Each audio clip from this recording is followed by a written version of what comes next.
Guys, আবার চলে আসলাম আপনাদের জন্য নতুন একটি ব্লগ নিয়ে। আপনারা অনেক উৎসাহ দিয়েছিলেন আমাদের এই আনাস আরিশাকে, অনেক উৎসাহ দিয়েছিলেন। আনাস আরিশার ব্লগটাকে আপনি সুন্দরভাবে আপনারা লাইক করেছেন, সাবস্ক্রাইব করেছেন। এদিকে আমার বোন, এটা তারপর আপনারা প্রত্যেকে দেখেন নাই আমার বোন।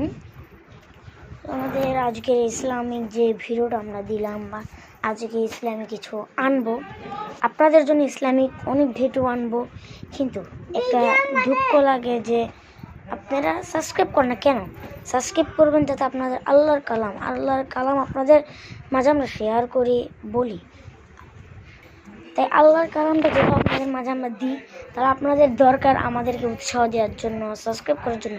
যত তাড়াতাড়ি সাবস্ক্রাইব করে 1 মিলিয়ন সাবস্ক্রাইবার আপনি কমপ্লিট করে দিতে পারবেন, আপনার জন্য আমি আপনাদের সবার জন্য আমি সুন্দর একটি ভিডিও নিয়ে আসবো। আর বেশি বেশি কমেন্ট করবেন, তাদের নেক্সট ভিডিওতে আপনার কমেন্টগুলো পড়ে আমি দিতে পারি। ধন্যবাদ। এবার আমি কোনো কোরআন তেলাওয়াত করবো না। ইনশাআল্লাহ আগামী ব্লগ আপনার জন্য আমি সুন্দর কোরআন তেলাওয়াত নিয়ে আসবো। আসসালামু আলাইকুম, খোদাহাফেজ। একটু কথা, আপনারা অনেকজনই বলেন আমি কোথায় পড়ি, আমার পরিচয় কী।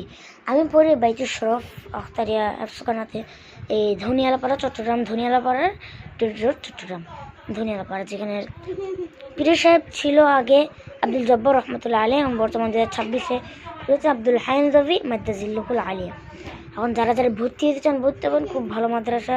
আসসালামু আলাইকুম, খোদাহাফেজ। দেখা হচ্ছে নেক্সট ভিডিওতে। সাবস্ক্রাইব করতে বলবেন না, তাড়াতাড়ি সাবস্ক্রাইব করুন। আসসালামু আলাইকুম রহমতুল্লাহ। সবাইকে রইল ঈদের শুভেচ্ছা, ঈদ মুবারক। আপনারা অনেক উৎসাহ দিয়েছিলেন আমাদের এই